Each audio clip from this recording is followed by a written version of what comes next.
founder of demonic cultivation. An English translation by Fan EE 33. Read by Luna Minerva. Chapter 8. Pride, Part 4.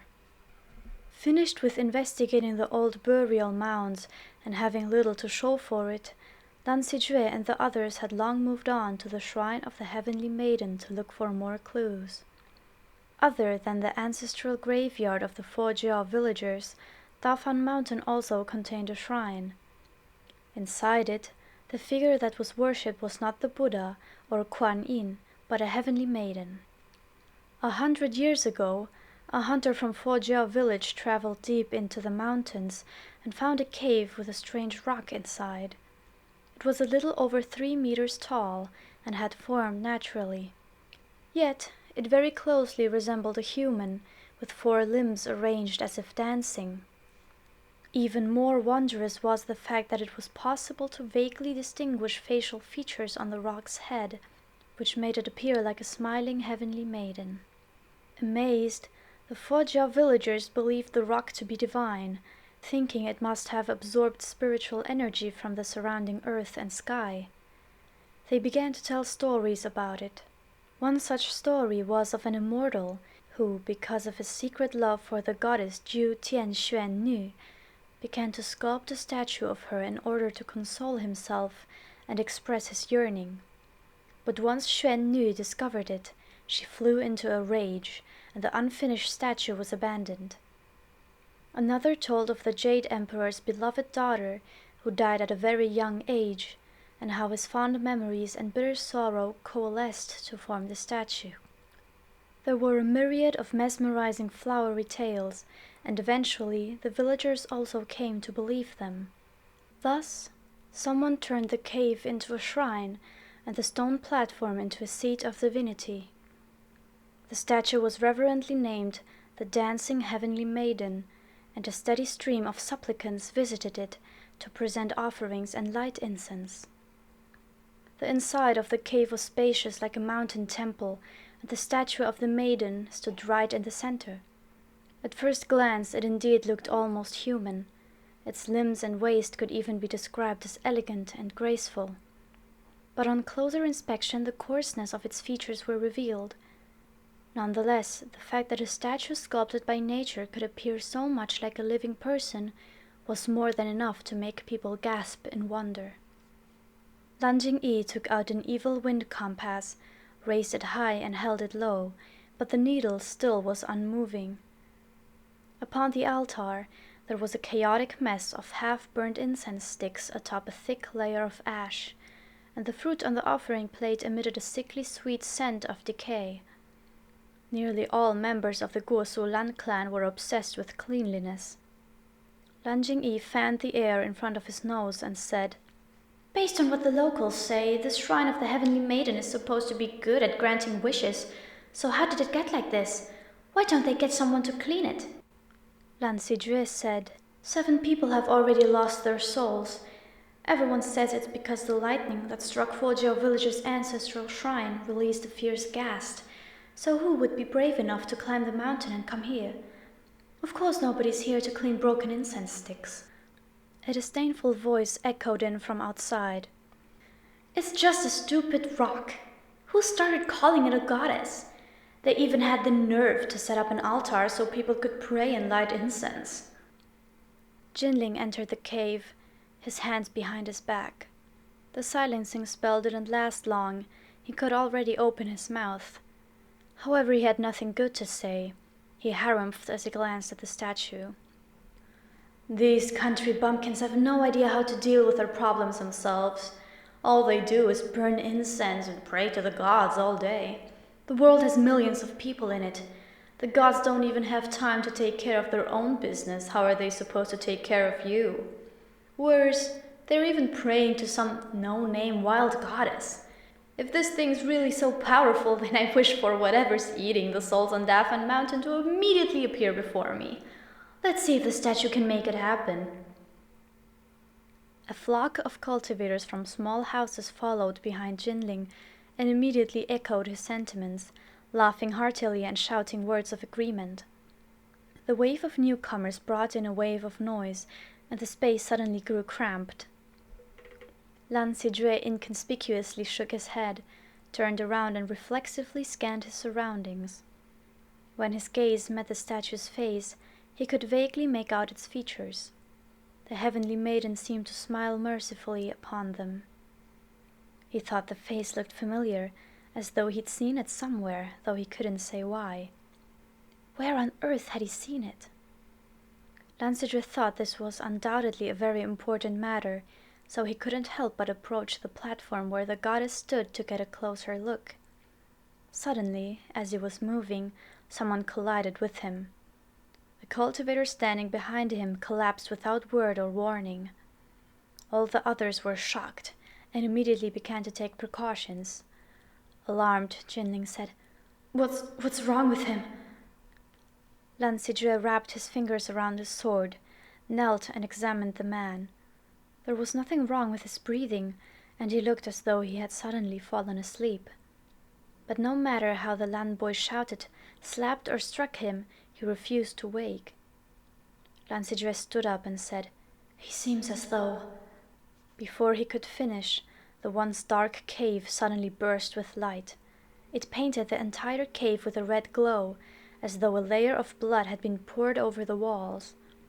The incense sticks on the altar and in the various corners of the cave all began to burn at once. The sound of metal scraping metal could be heard all around as the crowd inside unsheathed their swords. Some also held up paper talismans. Just then, someone stole inside the cave and poured a gourd of medicinal wine all over the statue, immediately flooding the cavern with a gag-inducing alcoholic stench.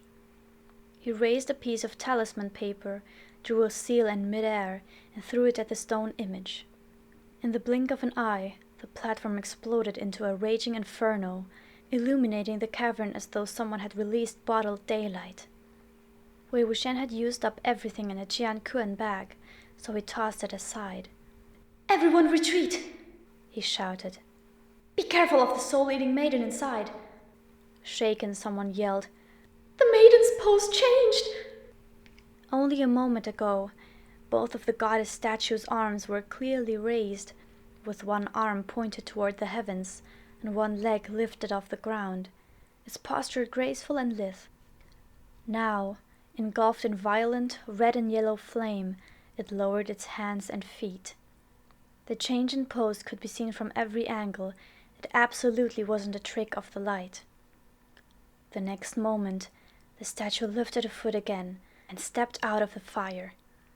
Wei Wuxian shouted, "Run! Run! It's no use! Run!" The majority of the cultivators ignored him. The soul-eating monster they had searched and searched for without finding had finally appeared. How could they be willing to leave? But no matter how many swords stabbed and slashed it, no matter how many talismans and artifacts they threw, they didn't slow the statue a single step. The statue was 3 meters tall and moved like a giant. It reached out, snatched a couple of cultivators, and lifted them to its face, the squeeze of its grip powerful and unyielding. Its stony mouth seemed to open, and the cultivators' swords clattered to the ground, their heads lolling from their shoulders. Their souls had also been taken. Each attack was as ineffective as the next. Finally heeding Wei Wuxian's words, the others fled, scattering desperately to the 4 winds. Dizzied by the disarray, Wei Wuxian had a harder and harder time keeping track of Jin Ling. He mounted his donkey and dashed about looking for him, riding into a bamboo forest. When he turned his head, he saw the Lan juniors tailing him. "Children!" he shouted. Lan Jingyi said, "Who are you calling children? Don't you know which house we're from? Just because you washed your face, you get to act like our senior." All right, brothers," Wei Wuxian said. "Release a signal and call over your houses Hanguangjin." The crowd of juniors nodded one after another and searched their belongings while running. A short time later, Lan Sidrue said, "The signal fireworks. We used the last of them that night at Mo Manor." Wei Wuxian blinked in surprise. "You didn't restock?" The signal fireworks were barely used once in a millennium. Shamefaced, Lansidre said. We forgot. How could you forget such a thing? Once your Han Guangjun finds out, good luck, Wei Wuxian said, trying to scare them. Oh no, we're doomed. Lan Jingyi's face turned ashen. When Han Guangjun punishes us for this, he's going to kill us. He should punish you. If you aren't punished, you won't remember. Master Mo, Lansidre said. How did you know the Heavenly Maiden statue ate those souls, not a ghast or a monster? As he was running, Wei Wuxian scanned the surroundings for a sign of Jin Ling. How did I know? I saw it. Lan Jingyi also caught up, sandwiching Wei Wuxian between himself and Lansidre. What did you see? We saw a lot of things, too. Once you saw them, then what? What was nearby the old graves? Wei Wuxian said. What else could it be? Dead souls. Correct, there were dead souls. Therefore the perpetrator couldn't be a soul-eating ghast or a monster or anything like that. Obviously, if it was any of those things, wouldn't it eat all those dead souls floating around the graves? Would it just leave them there? No. This time the same question came from more than one person. Why? You Gusu Lan clan people. Wei Wuxian couldn't endure it anymore. Can't you teach less etiquette, genealogy, history, all those dull and tedious subjects you have to spend so much time memorizing, and teach something more useful instead? What's there to be confused about? Dead souls are much easier to suck away than living souls. Living bodies are an obstacle, and to eat a living soul you first have to break through this obstacle. It's like... He glanced at the panting but still running donkey, whose eyes were starting to roll towards the back of its head. It's like if there were an apple right in front of you, and another in a locked box. Which one would you eat? The one right in front of you, of course. This thing only eats living souls, and moreover it has a method of eating them. It's very picky, but also very powerful. Lan Jingyi said. Oh, that's what it is? Makes a lot of sense. But wait, that means you weren't a lunatic all along. Lansidre explained as he was running. We all thought it was the landslide and the lightning strike that tore apart the coffins that made the souls start disappearing. So naturally we thought the soul-eating ghast was causing the problem. Wrong, Wei Wuxian said. What's wrong? The order of events is wrong, so the cause and effect are wrong. Let me ask you, the landslide or the missing souls, which happened first, which second? Which is the cause and which the effect? The landslide was first, then the missing souls, Lansidre said without thinking. The first is the cause and the second the effect. Completely incorrect. The soul-eating came first, then the landslide. The soul-eating is the cause, the landslide the effect. The night of the landslide, rain suddenly began hammering down. Lightning struck and split open a particular coffin. Remember this. The first person to lose his soul was the lazy bum who got stuck in the mountain for the night. A few days later he got married. Where's the problem? Lan Jingyi said. Where isn't there a problem? Wei Wuxian replied. Where could a lazy, broke, good-for-nothing get the money for such a fancy wedding? The youths were struck dumb. But no wonder it didn't occur to them. The Guosu Lan clan didn't have to be concerned about wealth and poverty. Wei Wuxian spoke again. Have you seen all the dead souls floating around Dafan Mountain? There's an old man whose head was smashed in. His funeral clothes are made of very fine material and display excellent craftsmanship. If he's wearing such beautiful clothes, his coffin couldn't possibly be empty. He had to have been buried with funerary objects. His coffin was most likely split open by the lightning strike. But the person who cleaned up the corpses and bones didn't see anything like that. Therefore, the lazy bum must have stolen them, or else there's no way to explain how he could suddenly afford such extravagance. The lazy bum suddenly made his fortune and found a wife after the landslide, so something unusual must have happened that night. It was raining heavily. He had to find shelter somewhere on the mountain, and where on Dafan Mountain can you find shelter from the rain? The shrine of the Heavenly Maiden. And if an ordinary person enters a shrine, what will they most likely do? Lansidre said, Make a wish? Not bad. For example, he might have prayed to get very lucky, to become wealthy, to get enough money for marriage or something similar. The Heavenly Maiden granted his wish. Lightning struck, cracking open a coffin containing valuable treasure. But since his wish was fulfilled, the Heavenly Maiden took her price. She descended on the night of his wedding and sucked away his soul. Lan Jingyi said, "You're just guessing, right?" "Yes, I'm guessing," Wei Wuxian said. "But following this line of logic, everything can be explained." "How do we explain Miss Yan?" Lan Sijue asked. "Great question," Wei Wuxian replied. "Before you all ascended the mountain, you probably asked around about this. Around the period of time Yan lost her soul, her marriage had just been settled. Now let's consider all newly engaged young women. They must have the same wish." Lan Jingyi looked utterly bewildered. "What wish?" Wei Wuxian said. "It couldn't be anything but, 'I wish for my future husband to love and cherish me for this whole lifetime and no one else,' or something similar." The group of youngsters were at a loss. "Can that kind of wish actually come true?" Wei Wuxian spread his hands, palms up. "It's very simple. If her fiancé's whole lifetime came to a quick end, wouldn't that count as him loving a single person for all of his life?" The light of realization suddenly dawned on Lan Jingyi. Oh, so, after Yan got engaged, the next day her fiancé was killed by mountain wolves, because the day before, she probably went to the shrine of the Heavenly Maiden to make a wish." Wei Wuxian struck while the iron was hot. Whether the thing that killed him was mountain wolves or something else, it's hard to say, but Yan's case is special. Of all the people whose souls were taken, why was hers, and only hers returned? What's different about her compared to the others? The difference is she has a close relative who lost his soul too. Or, to put it another way, she had a relative who took her place. Blacksmith Zhang was Yan's father, and he dearly loved his daughter. He saw his daughter had lost her soul, and no doctors or medicines had any effect on her. Helpless and with his hands tied, what was the only thing he could do? This time Lan Sijue answered very quickly.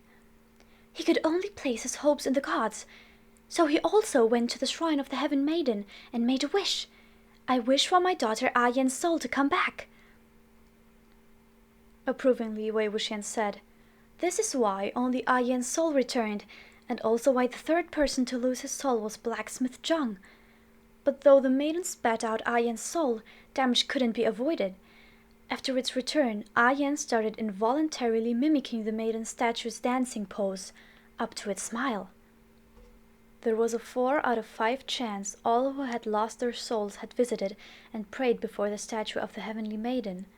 That was what they all had in common. Their souls had been the price of their wishes. The stone maiden statue had originally been a normal rock that by chance looked like a person.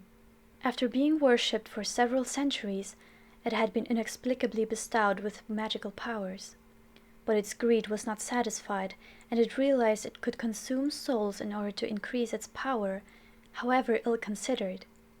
By granting wishes, it could obtain the souls voluntarily offered by the wishers. After all, it was a fair exchange. Each got what they wanted, and gave up something in return, so it appeared reasonable and just. This was why the evil wind compass's needle wouldn't move, and why the yin summoning flags didn't attract it, and why the swords and talismans had no effect. The thing on Dafan Mountain wasn't an evil spirit or monster at all. It was a goddess. A wild goddess that had grown from hundreds of years of incense and offerings. Fighting her with tools meant for dark creatures was like trying to extinguish fire with fire. "Hold on!" Lan Jingyi said loudly. "But just then, in the shrine, someone's soul got sucked away, and we didn't hear him make any wishes." Wei Wuxian's heart leapt, and he came to a sudden stop. Someone's soul was taken in the shrine? "Tell me what happened, and don't leave a single detail out." Lan Sijue explained quickly and clearly. Upon hearing Jin Ling's words, "If this thing's really so powerful, then I wish for whatever's eating the souls on Dafan Mountain to immediately appear before me," Wei Wuxian said. "Isn't that a wish? That's definitely a wish." Other people had echoed Jinling's words, thus the statue silently recognized all of them as having the same wish. And since the soul-eating maiden had appeared before all of them, that wish had been fulfilled. Now she was claiming the prize. Suddenly, the donkey dug in its hooves and careened to a stop, then began running the opposite direction. Caught off guard, Wei Wuxian was once again thrown from its back. Clinging to the reins for dear life, he heard crunching and smacking issuing from a shrubbery ahead. An enormous silhouette appeared in the leaves, its giant head lying on the ground, its abdomen rocking back and forth. Upon hearing the strange noise, its head jerked up, and its gaze collided with Wei Wuxian's. Originally, the soul-eating maiden's face had been indistinct, her eyes, nose, ears, and mouth only hazy approximations of their human counterparts. But after devouring the souls of several cultivators at once, her features had clarified, revealing the smiling face of a woman. Fresh blood streamed down from the corners of her mouth, and a torn-off arm hung from her lips. She was right in the middle of chewing through her prey. Everybody immediately followed the donkey and began fleeing. Sounding shattered, ㅤㅤㅤㅤ said, "Something's wrong. According to the Yiling Lao Zuo, high-level things only eat souls. It's only the low-level ones that eat meat." Wei Wuxian could only say, "Why are you blindly trusting him? He botched everything he did. Rules don't stay fixed forever. When you were a toothless infant, you could only drink congee, soup, and water. But of course, once you grew up, you wanted to use your teeth to eat meat too. Her spiritual power is surging. Naturally, she wants to try some too." Full of horse-like strength, the soul-eating maiden rose from the ground and began dancing in wild ecstasy, her hands and feet flailing, euphoria in her every feature and movement. Suddenly, an arrow whistled by, hurtling right into the middle of her forehead, piercing it and passing through the other side. Hearing the twang of the bowstring, Wei Wuxian's gaze whipped around to the source. Jin Ling stood at the top of a tall slope not too far away and was already knocking the second arrow. He pulled back the bowstring and released, and once again the arrow flew through the statue's forehead, so powerful it forced the soul-eating maiden to stagger back several steps. Jin Ling played deaf, determined to take down this freakish creature. His expression was calm and collected. This time he knocked 3 arrows. The soul-eating maiden didn't look angry, though she had been struck in the head twice. She continued to smile just as she had smiled before as she advanced on Jin Ling. Even though she danced while walking, her speed was terrifying, and barely a moment passed before she was already halfway to him. In a flash, several cultivators appeared beside him and attacked the statue, hindering her steps. Jin Ling shot arrow after arrow, refusing to stop, as though possessed by an iron will to shoot every last arrow in his quiver before engaging in close combat. His hand was indeed quite steady, and his aim was true, only it was too bad no cultivation weapon was of any use. Zhang Chong and Lan Wangji were both sitting at Fojiao village, waiting for news, and it was completely unclear when they would realize something was wrong and rush over. To extinguish fire, one needed water, and since cultivation couldn't do it, it was time to use more demonic talents. Wei Wuxian pulled out the sword hanging around ㅤㅤㅤ's waist, lopped off a piece of bamboo and, fingers flying, fashioned it into a flute. He placed it next to his lips and took a long, deep breath. The sharp, piercing note was like an arrow of sound, puncturing the night sky as it hurtled through. If it wasn't a last resort, he wouldn't have done it. But, circumstances being the way they presently were, it didn't matter what he summoned, so long as its resentment was deep enough, and its malice strong enough to tear the soul-eating maiden to pieces. ㅤㅤㅤ was stunned, completely speechless, but Lan Jingyi covered his ears, shouting, "Why are you blowing a flute at a time like this? It sounds terrible!" Already 3 or 4 of the cultivators fighting the soul-eating maiden had lost their souls, but Jin Ling unsheathed his sword.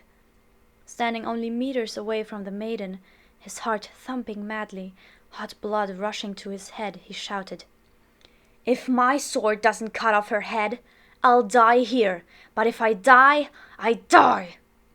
However, at this moment, out of Dafan Mountain's forest, clinks and clangs began to rattle. Sometimes the sounds came quick, sometimes they came slow, sometimes they quieted, and sometimes they resounded through the silent forest, echoing, booming. They sounded like iron chains knocking against each other and scraping over rock and ground. They moved ever closer and grew ever louder. For some reason the sounds were disquieting, threatening, menacing, causing even the soul-eating maiden to cease dancing. She lifted her arms and stared blankly at the deep shadows from which they rang. Wei Wuxian put away his flute and carefully eyed the same area. Even though his mind was filled with ever more ominous premonitions, he could at least count on the fact that anything which consented to his summons would be willing to obey him. The noise suddenly stopped. A silhouette appeared amidst the darkness. Once they saw the figure clearly, saw the face clearly, several of the cultivators' expressions twisted and warped. Though she could suck away their souls at a moment's notice, faced with the Heavenly Maiden statue, this band of cultivators had not cowered. However, now their shouts were filled with an unconcealable terror. The Ghost General! It's the Ghost General! It's Wen Ning! The name Ghost General was of the same kind as Yiling Lao Tzu. It was a name of evil known far and wide. No one was ignorant of these names, and often they were spoken side by side. The words referred to only a single thing: the Yiling Lao Tzu Wei Ying's right-hand man, the tyrant's blood-stained hound, the tiger's cruel teeth and savage claws, the bringer of chaos, who could tear open the heavens and bury its pieces inside the earth, the fierce corpse whose bones should have been ground to dust long ago and scattered to the winds with his ashes. Wen Ning!